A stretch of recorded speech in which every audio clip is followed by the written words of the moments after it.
જે આપણા આરાધ્ય છે એવા ભગવાન દ્વારકાધીશ પ્રભુના ચરણોમાં સદૈન્ય દંડવત.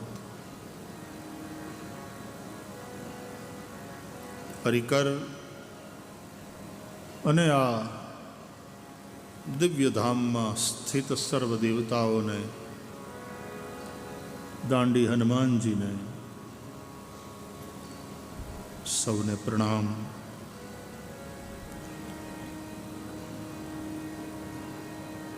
આપ સૌ ભગવત કથા પ્રેમી શ્રોતાજનો અને વિજ્ઞાનના માધ્યમથી આ કથાધારા સાથે જોડાયેલા સૌ વૈષ્ણવો, આચાર્યગણ, વાલા વિદ્યાર્થીઓ, વ્યાસપીઠથી સૌનું હૃદયપૂર્વક સ્વાગત. સૌના હૃદયમાં બિરાજતા ભગવાન દ્વારકાનાથને પ્રણામ.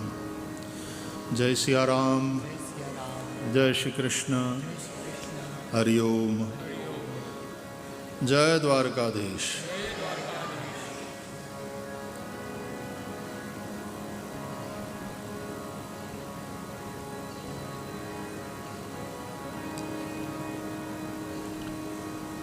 બધું જ ભગવાનમય છે.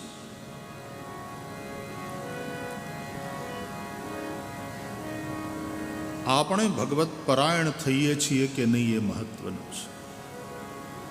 ભગવાન ક્યાં છે એ પ્રશ્ન નથી, ભગવાન ક્યાં નથી એ પ્રશ્ન છે.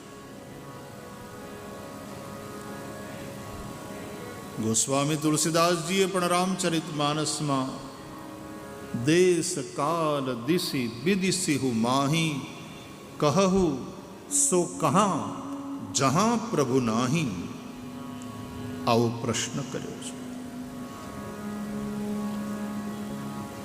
एक स्थान ऐसा बताओ जहां परमात्मा न हो, कोई समय ऐसा बताओ जब परमात्मा न हो.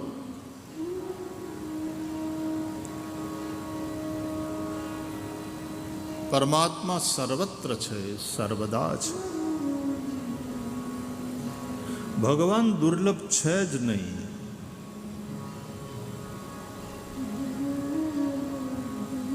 ભગવત પરાયણતા દુર્લભ છે.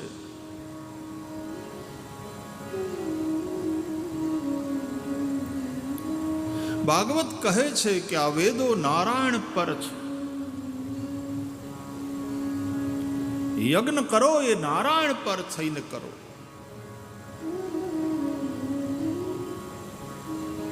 આ નારાયણ પરત્વ ભગવાનની સાથે આપણો સંબંધ છે કે નહીં એ મહત્વનું છે.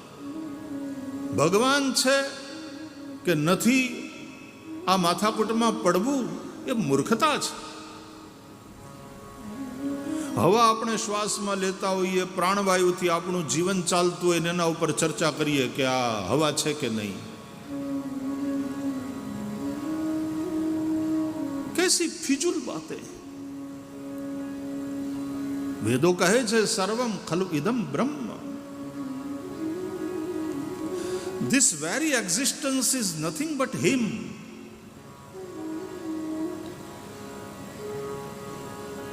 એટલા માટે ભણેલા ગણેલા બૌદ્ધિકો પણ સીધી રીતે એ તત્વને ઈશ્વર તરીકે ન બતાવે તો સુપ્રીમ રિયાલિટી આવો શબ્દ વાપરે. પરમ અસ્તિત્વ. અસ્તિ એટલે છે, હોવું, અને ત્વ એટલે પણું, હોવાપણું, એક્ઝિસ્ટન્સ. જડ, ચેતન, સ્થૂલ, સૂક્ષ્મ બધું એ જ છે. સર્વમ ખલુ ઇદમ બ્રહ્મ.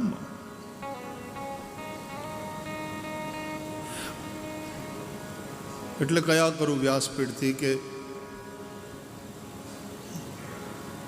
ઈશ્વર છે અને છે તો ક્યાં છે?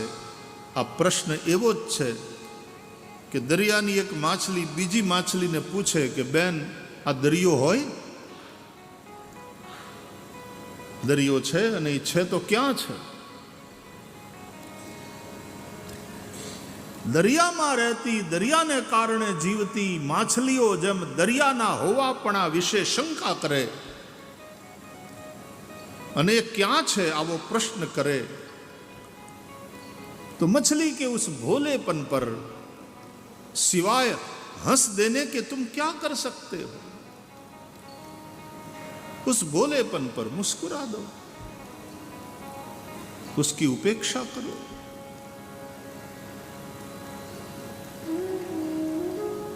उस मछली को कौन समझावे कि तू जिसमें जी रही है वो समंदर ही तो है, तू जिसके कारण जिंदा है वो समंदर ही तो है।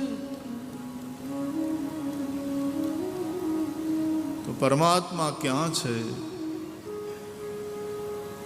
ईश्वर छे।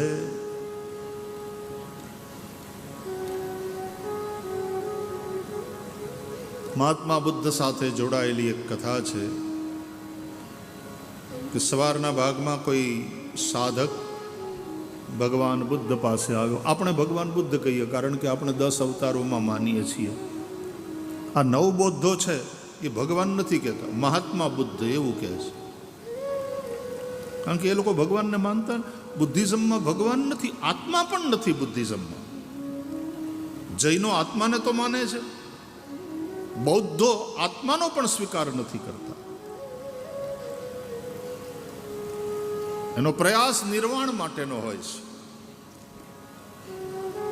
पण आ निर्वाण शब्द पाछो भगवद गीता में छे। भगवद गीता ना बीजा अध्याय ने अंते ब्रह्म निर्वाण मृच्छति, आमाथी ब्रह्म शब्द उठाव्यो शंकराचार्य जीए अने निर्वाण शब्द उठाव्यो बुद्धे। भगवान आद्य शंकराचार्य ब्रह्मनी चर्चा अने ब्रह्म थवानी बात करे छे। कारण के जीवो ब्रह्मैव नापरः। जीव एटले शिवनी संभावना, नर एटले नारायणनी संभावना। अहम ब्रह्मास्मि सुधीनी यात्रा करवानी छे। ब्रह्मैवाहम। भगवान आद्य शंकराचार्य ब्रह्मनी चर्चा करे छे અને બ્રહ્મનો જ્ઞાન થાય જેને એ પરમ બ્રહ્મની જ કૃપાથી, કારણ કે યમે વેશ વૃણુતે તેન લભ્યઃ ઉપનિષદ કહેતે हैं। सोई जान ही जही देहु जनाई, जानत तुम ही होई जाई। रामचरितमानस में आज बात ने गोस्वामी तुलसीदास जी दोहरावी। एज जाने भगवान ने, जने भगवान जणावे।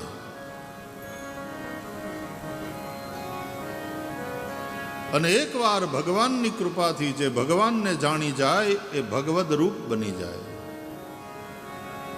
जानत तुम ही होई जाई, तुमरी ही कृपा तुम ही रघुनंदन। जान ही भगत भगत उरचंदन। ब्रह्मविद ब्रह्मैव भवति।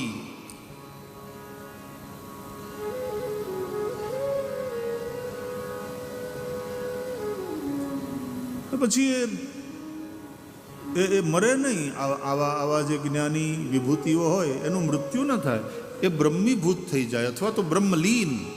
સંન્યાસીઓ માટે આપણે સ્વર્ગસ્થ ને અંત ને એવા બધા શબ્દો નથી વાપરતા। ગૃહસ્થો બહુ યજ્ઞ અને કર્મના માર્ગના ઉપર જઈ મીમાંસાના પથ ઉપર હોય તો એને સ્વર્ગ પ્રાપ્ત થઈ શકે।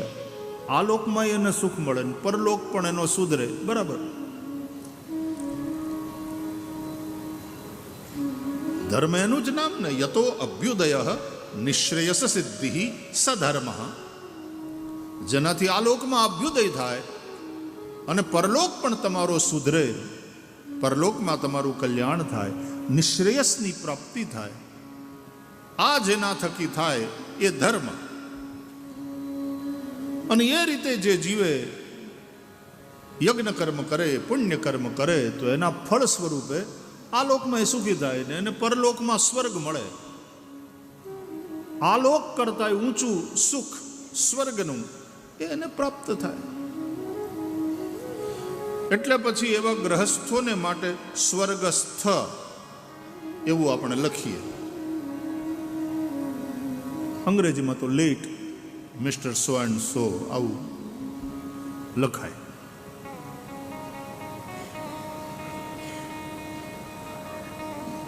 કર્મમાર્ગી ભલે સ્વર્ગસ્થ થાય મૃત્યુ પછી, પણ જ્ઞાની સંન્યાસી એ સ્વર્ગસ્થ નથી થતો, એ બ્રહ્મલીન થાય છે. એટલે સંન્યાસ પરંપરામાં આ બ્રહ્મલીન આ શબ્દ છે. બ્રહ્મવિદ બ્રહ્મૈવ ભવતિ. એનું શરીર ન રહે અને પછી એને જલ સમાધિ આપે, ભૂ સમાધિ આપે, દાહ સંસ્કાર તો થાય નહીં સંન્યાસીના. કારણ કે જ્ઞાન અગ્નિમાં એણે પોતાના શરીરને દગ્ધ કર્યું જ છે.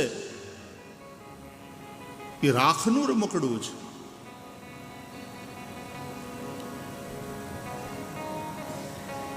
જ્ઞાનાગ્નિ દગ્ધ કર્માણમ તમાહુ પંડિતમ બુધાહ.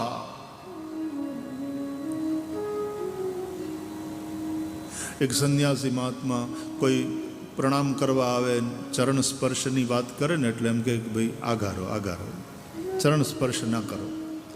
કે કેમ મહારાજ, અમે એટલા બધા અપવિત્ર છીએ કે આપના ચરણનો સ્પર્શ ન કરી શકીએ. આપના ચરણ પવિત્ર છે, એનો સ્પર્શ કરીએ અમે પવિત્ર થઈએ, આ અમારામાં ભાવ છે, તો અમને તમે કેમ નથી કરવા દેતા? અરે કે બાપા, તમે અપવિત્ર છો એવું કહેવાય જ નહીં, તો અપરાધમાં પડીએ, પાપમાં પડીએ. કે તો તમે ચરણ સ્પર્શની શા માટે ના પાડો છો? એટલે સંન્યાસી મહાત્મા બોલ્યા કે પછી તમારે નાવું પડશે. કેમ? આપના ચરણ સ્પર્શથી નાવું પડે? કે કેમ, તમે મરદાને અડો પછી નાવું પડે છે કે નહીં? કોઈની સ્મશાન યાત્રામાં જાઓ, કોઈ ગુજરી ગયું હોય આભળવા જાઓ, અને તમે એ શવનો સ્પર્શ કરો, મૃત શરીરનો સ્પર્શ કરો, તો તમારે નાવું પડે. દ્વિજવર્ણ હોય તો એને તો જનોઈ પણ બદલાવવી પડે. હવે તો કળિયુગનો પ્રભાવ છે, લોકો શમશાનમાંથી સીધા ભજીયા ખાવા જાય. અરે શમશાનમાં ભજીયા ખાય છે, એનાથી કાંઈ ભૂત ભેગું, ભજીયાની ભેગું ભૂત આવી જાય ને એવી અંધશ્રદ્ધાની વાત નથી. પણ જે કામ જ્યારે જ્યાં થતું હોય ત્યાં થાય. પ્રાઇમ મિનિસ્ટર હોય કે કોઈ પણ સાંસદ હોય, એ સંસદની કાર્યવાહી ચાલતી હોય ત્યારે ત્યાં પોતાના ટેબલ ઉપર બેઠા બેઠા ભજીયા ખાય છે.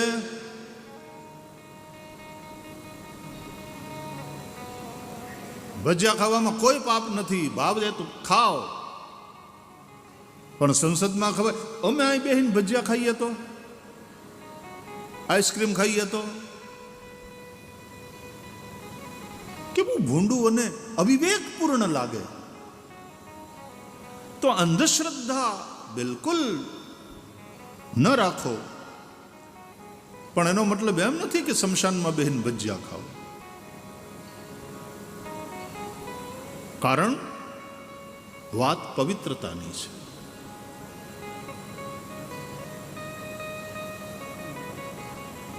સ્મશાનની ભૂમિ, હા, અઘોરીઓ અને આંતે ને એ બધા જે પંથ છે એની વાત જુદી. તમે તો ગ્રહસ્થ છો, સજ્જનો છો, કઈ જગ્યાએ કયું કામ થાય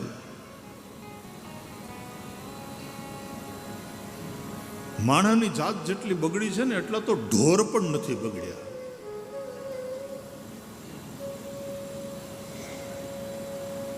બેવકૂફીની પરાકાષ્ઠા તો એ કે હમણાં કોઈ કે મને એક ચિત્ર બતાવ્યું, એમાં એક રેસ્ટોરન્ટમાં ટેબલ ઉપર બેઠા હતા, પણ ડાઇનિંગ ટેબલ ઉપર હતા, આગળ ટેબલ હતું, એના પર બધું પીરસાયું, અને જે બધા બેઠા હતા ને એ ટોયલેટનું કમોડ હતું બધાને. અબ હદ હૈ પાગલપન કી. સાચું નહીં હોય, સાચું નહીં હોય એના એ ટાઈપનું પેલું હશે, પણ આ શું છે, આ કયું ગાંડ પણ છે? तुम्हारा मन स्वस्थ है? किस प्रकार की ये विकृति है? तो તમારા ઘરમાં બાથરૂમની અંદર ટોયલેટ કમોડ ઉપર બેઠા બેઠા ભજીયા ખાઓ. सोचते भी हैं तो कितना बेहुदा लगता है, और लोग करते हैं. એટલા માટે વિવેક વિવેક વિવેક, અને આ વિવેક સત્સંગ વિના ન પ્રાપ્ત થાય. બિનુ સત્સંગ વિવેક ન હોય. વિવેકનો અર્થ વ્યાવહારિક વિવેક, વ્યાવહારિક શાલીનતા, એવો પણ અર્થ થાય. અને આધ્યાત્મિક દ્રષ્ટિએ જોઈએ તો નિત્યાનિત્ય વસ્તુ વિવેક, નિત્ય અને અનિત્યનો વિવેક. સંસારમાં નિત્ય શું છે? ઇટરનલ. અને અનિત્ય શું? શરીર પણ અનિત્ય છે. સંસારમાં ધન, પ્રતિષ્ઠા, પદ બધું જ અનિત્ય છે. અમે સાંદીપનીમાં નોરતામાં રામચરિત માનસનું અનુષ્ઠાન થતું હોય ને, વર્ષોથી થાય, એટલે છેલ્લે અમે પૂરું ના કરીએ, અનિત્ય સંસારમાં નિત્ય એક રામ. सब कुछ अनित्य है. हमारे ब्राह्मणों संध्या करे અને ભસ્મ ધારણ કરે ત્યારે કે અગ્નિરીતિ ભસ્મ, વાયુરીતિ ભસ્મ, જલમિતિ ભસ્મ, સ્થલમિતિ ભસ્મ, વ્યોમેતિ ભસ્મ, સર્વગુ હવાયુદમ ભસ્મ, મન એતાની ચક્ષુગુખી ભસ્માની. બધું જ બળીને ભસ્મ થવાનું. ભસ્માંતમ ઇદમ શરીરમ. આ શરીર પણ એક દિવસે બળીને ભસ્મ થશે. અંતવંત ઇમે દેહા. બધા જ શરીર અંતવંત છે. સંસારમાં જેટલું નામ રૂપ સંજ્ઞાધારી છે એ બધું જ અંતવંત. It is bound to come to an end. सबका नाश निश्चित. जो भी पैदा हुआ है वो समाप्त होगा. जिसका जन्म है उसकी मृत्यु निश्चित है. जातस्य ही ध्रुवो मृत्यु.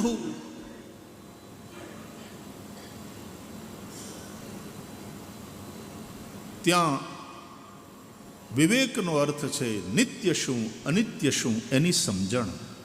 નિત્યાનિત્ય વસ્તુ વિવેક. વેદાંતમાં જે સાધન ચતુષ્ટયની વાત છે એમાંનું એક સાધન આ છે વિવેક. નિત્યાનિત્ય વસ્તુ વિવેક, ઇહામૂત્રાર્થ ફલ ભોગ વિરાગ, ષટ સંપત્તિ, મુમુક્ષા. આ ચાર સાધન છે. આ ચાર વસ્તુ હોય તો જ તમને વેદાંતની સ્કૂલમાં એડમિશન મળે. ત્યાં સુધી અથાતો બ્રહ્મ જિજ્ઞાસા ન થાય. અથાતો બ્રહ્મ જિજ્ઞાસા જન્માદ્યસ્ય યતઃ શાસ્ત્રયોનિત્વાત તત્તુ સમન્વયાત. આમ સૂત્રો આગળ વધે બ્રહ્મસૂત્રના, બાદરાયણ સૂત્ર. આપણે ત્યાં પ્રસ્થાનત્રયી એ આપણા સનાતન ધર્મની સુપ્રીમ કોર્ટ છે. આ પ્રસ્થાનત્રયી એટલે ઉપનિષદો, ભગવદ્ ગીતા અને બ્રહ્મસૂત્ર. એના ઉપર ભાષ્ય કર્યા વિના કોઈ આચાર્યની પદવી પ્રાપ્ત ન કરી શકે. પોતપોતાના મતનું આ પ્રસ્થાનત્રયીના આધારે મંડન કરવાનું, પોતાના મતનું સ્થાપન કરવાનું. તમે શંકર દિગ્વિજય જુઓ.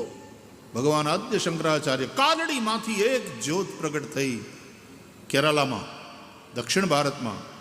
અને કારડીથી પ્રગટ થયેલી એ જ્યોત પછી કેદારમાં નિર્વાણ પામી.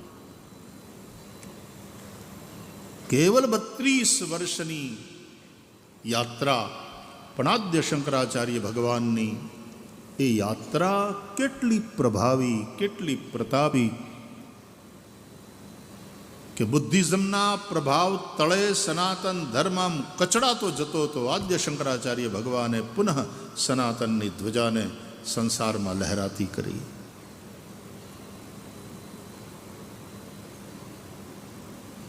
અત્યારે તો હું જોઉં છું 32 વર્ષ સુધી તો ડિગ્રી કરતા હોય છોકરાઓ, બાપા છોકરી ગોતતા હોય કે હજી હું ભણું છું, પછી હું જોબ ગોતીશ, પછી હું સેટલ થાઉં, પછી મારા લગ્નના વિશે કંઈક વિચાર કરું. બહુ મોડું થઈ જાય ભાઈ. આપણા ઋષિઓએ જે કહ્યું છે ને એ પ્રમાણે ચાલુ. આટલાથી આટલા વર્ષ સુધીનો બ્રહ્મચર્ય આશ્રમ, પછી આટલાથી આટલા વર્ષનો ગૃહસ્થ, પછી આટલાથી આટલા વર્ષનો વાનપ્રસ્થ.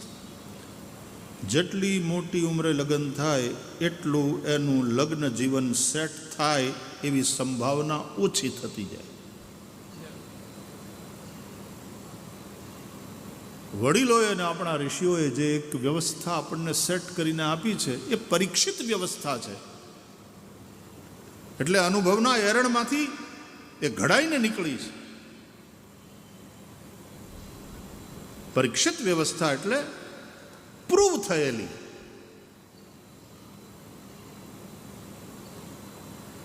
એટલા માટે ભાગવતમાં પણ સપ્તમ સ્કંદમાં છેલ્લા 5 અધ્યાય ધર્મ પંચાધ્યાયી છે, અને એમાં 4 વર્ણ અને 4 આશ્રમની જે વ્યવસ્થા છે એ જીવનની વ્યવસ્થા છે, એની ચર્ચા છે. જેમ ભાગવતના દશમ સ્કંદમાં રાસ પંચાધ્યાયી છે, 29, 30, 31, 32 અને 33 આ 5 અધ્યાયો દશમ સ્કંદના એ રાસ પંચાધ્યાયી છે. એમ ભાગવતના 7મા સ્કંદના 11થી માંડીને 15 આ 5 અધ્યાય એ ધર્મ પંચાધ્યાયી છે. અને યાદ રહે, ધર્મ માનવ માટે છે, પશુ માટે કે પરમાત્મા માટે નથી. ધર્મ મનુષ્ય માટે. ઘણા પોતે એકાદશી કરે ને તો મંદિરમાં ભગવાનને એકાદશી કરાવે. અરે પણ ભગવાનને શું કામ કરાવે? એકાદશી આપણે કરવાની, વ્રત આપણા માટે. હા, પુરાણોમાં તમને એવી બધી કથાઓ અનેક પ્રકારની જોવા મળશે, પણ નહીં તો વૈષ્ણવો ભગવાનને તો જમાડે, એને ભોગ લગાડે. આમાં એમાંય બાલકૃષ્ણ હોય તો એને એકાદશી કરાવે કાંઈ. આપણી સેવામાં બાલકૃષ્ણ હોય, બાળક તો હાલતું ચાલતું ખાય, એને તો ખાવા જોઈએ. એટલે બંટાજી ત્યાં ધરી રાખવા પડે, જારીજી એમાં જળ ધરી રાખવું પડે.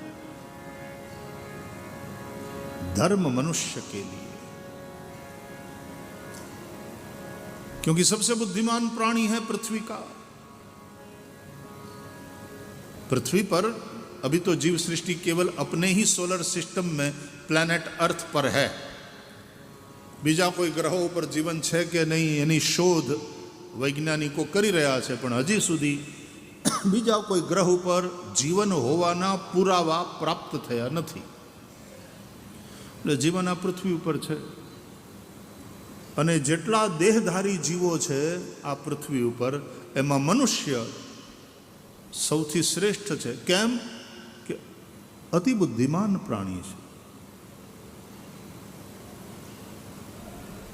મનુષ્ય જેટલી તો નહીં, પણ સારા પ્રમાણમાં બુદ્ધિ તો હાથી પાસે છે. વેલ માછલી પણ એક વિશિષ્ટ મગજ ધરાવે છે. હાથીઓ યાદ રાખી લે, કોઈક નડ્યો હોય એને કે એના કુટુંબીજનોને, અમુક વર્ષ સુધી હાથી ભૂલતો નથી એનો ચહેરો, અને પછી ઘણીવાર બદલા લે. આવા દાખલા છે.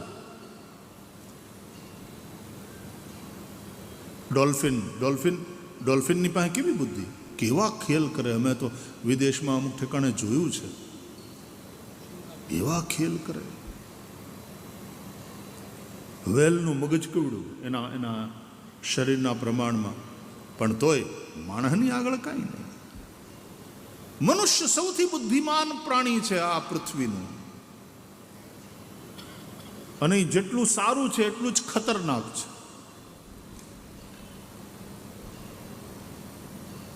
જો આ બુદ્ધિને તમે ધર્મથી કંટ્રોલ ન કરી તો આ બુદ્ધિમાન મનુષ્ય નામનું પ્રાણી ધરતીને માટે ભૂષણ બનવાને બદલે ધરતીનું દૂષણ બને.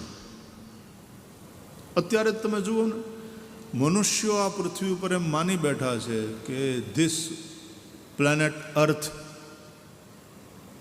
બિલોંગ્સ ટુ અસ, અને આ બધું જ મનુષ્ય માટે થઈને બનાવવામાં આવ્યું છે.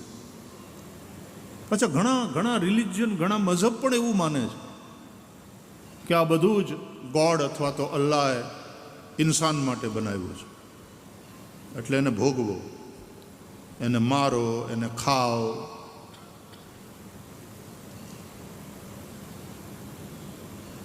જ્યારે વૈદિક સંસ્કૃતિનો ઋષિ એમ કહે છે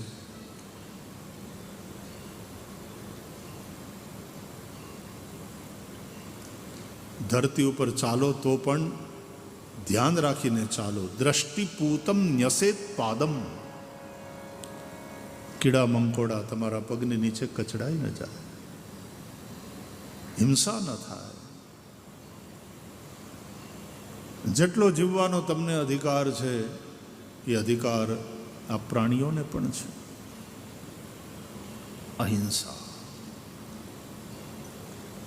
એટલા માટે 5 યમની જે વાત છે યોગ દર્શનમાં, એમાં પણ અહિંસા, સત્ય, અસ્તેય, અપરિગ્રહ, બ્રહ્મચર્ય, પંચ યમાહ. યમ એટલે સંયમ. યમ એટલે ઓલા યમ નહીં, મૃત્યુના દેવ યમની વાત નથી. યમ સંયમ, control. Control on our mind, control on our senses. મન અને ઇન્દ્રિયો ઉપર કંટ્રોલ. બોલવામાં તમારો કંટ્રોલ ન હોય તો બાધણા થાય, ખાવામાં કંટ્રોલ ન હોય તો કોલેસ્ટ્રોલ વધે, સુગર વધે, માંદા પડાય.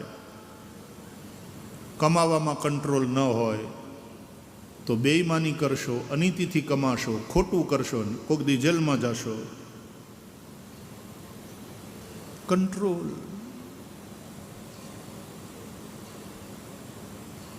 તમારા મનની વૃત્તિઓ ઉપર તમારો કંટ્રોલ નહીં હોય તો ક્યારેક બલાત્કાર માણસ કરે, સમાજમાં આબરૂ ગુમાવે, જેલમાં જાય. Control, control, control. ગાડી ગમે એટલી મોંઘી હોય ને સારી હોય, કાર, પણ એમાં બ્રેક ન હોય તો બેકાર. બાકીની બધી સગવડ હોય, મોટર વેરી સ્ટ્રોંગ. અકસ્માત થાય તો પણ તમને કાંઈ ન થાય. એરબેગ બધી ઠેકાણે ફિટ કરી હોય, એકદમ લક્ઝરી કાર હોય 2-3 કરોડની, બ્રેક ન હોય તો બધું નકામું. મનુષ્ય બહુ ઊંચું પ્રાણી છે, બહુ બુદ્ધિમાન, પણ એને બ્રેક હોવી જોઈએ, સંયમ હોવો જોઈએ. ધર્મ એટલે બ્રેક. એટલા માટે ધર્મના 2 રૂપ, વિધિ અને નિષેધ. રામચરિતમાનસમાં ગોસ્વામી તુલસીદાસજી કહે છે, વિધિ નિષેધમય કલિમાલ હરની. વિધિ નિષેધમય કલિમાલ હરની. વિધિ નિષેધમય કલિમાલ હરની.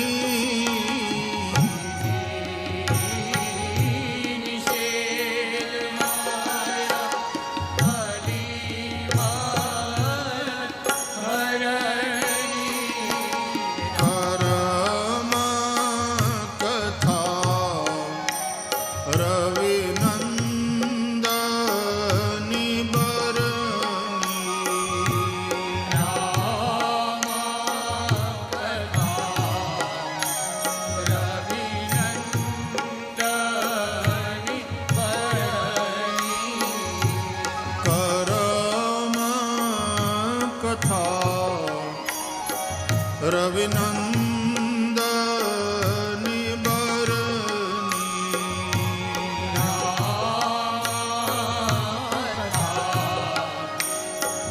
રવિનંદની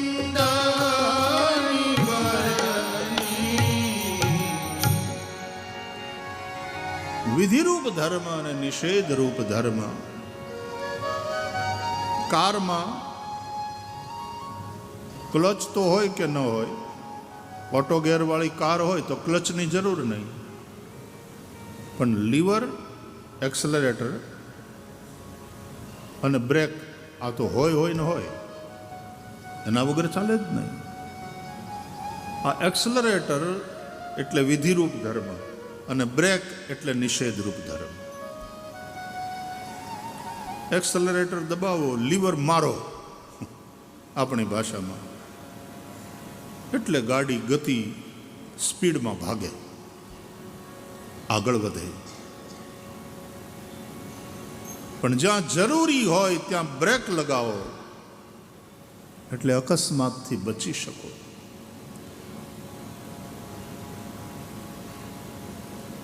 તમે કોઈને મારો નહીં અને તમે મરો નહીં, એ માટે બ્રેકની જરૂર. આ નિષેધ રૂપ જે ધર્મ છે એ બ્રેકનું કામ કરે છે. વિધિરૂપ જે ધર્મ છે એ એક્સલરેટરનું કામ કરે છે. જીવનની કારમાં પણ એટલા માટે ધર્મની જરૂર છે. ધર્મેણ હીના પશુભિ સમાના. ધર્મથી હીન જો જીવન હશે તો પશુ સમાન. હાવજને કોઈ દી એકાદશી કરવાનું મન થાય અને એને ભૂખ લાગે ને સામે હણક્યા દેખાય તો હાવજની અંદર દયા હોય? અને દયાહીન હાવજ તોય હાવજ જ કહેવાય. પણ ધર્મહીન મનુષ્ય એને મનુષ્ય નહીં કહી શકાય. ધર્મેણ હીના પશુભિ સમાના. અને જ્યાં ધર્મ હશે ત્યાં દયા હશે. દયા ધર્મ કા મૂલ હૈ, પાપ મૂલ અભિમાન. તુલસી દયા ન છાડીએ, જબ લગ ઘટ में પ્રાણ. એકાદશી કે આજે મારે શનિવારનું એકટાણું છે, કે આજે શિવરાત્રિ છે એટલે મેં ઉપવાસ કર્યો છે, કે આજે જન્માષ્ટમી છે એટલે મેં વ્રત રાખ્યું છે. ભૂખ તો લાગે પણ સંયમ નથી ખાવું, ઉપવાસ છે. આ વ્રતો તમને સંયમનો અભ્યાસ કરાવે છે, પ્રેક્ટિસ થાય છે. કંટ્રોલ.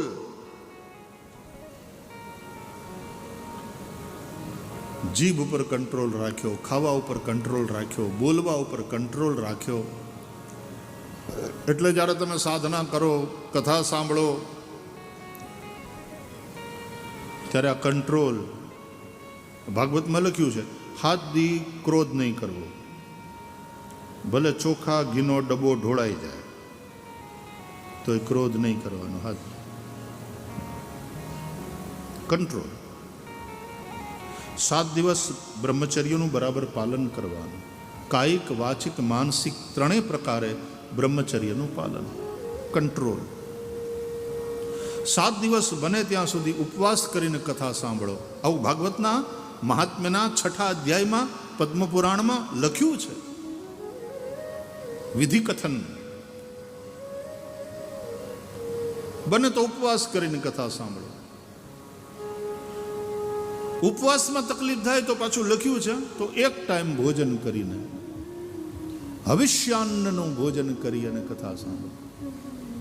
એક ટાઈમ ભોજન એટલે સમોસા ને પકોડા ને એ બધું નહીં. હવિષ્યાન્ન. ઘણા તો કથાના હાથ દી તે કાંદા લહણ વગર ના રહી શકે. 7 દિવસ કંટ્રોલ કરો, બાકી દરરોજ ખાઓ છો. એ ખાવાથી કઈ પાપ લાગે કે એવું કઈ નથી, પણ કંટ્રોલની પ્રેક્ટિસ તો કરો. આ પ્રેક્ટિસ તમને જીવનમાં એ પછી કંટ્રોલ કરતા શીખવાડશે, કામ આવશે, સંબંધોને સાચવી લેશે. અત્યારે તો પૈણાના 5 વર્ષ, 5 મહિનામાં છૂટું પડવું એ કંઈ બહુ મોટી વાત નથી રહી.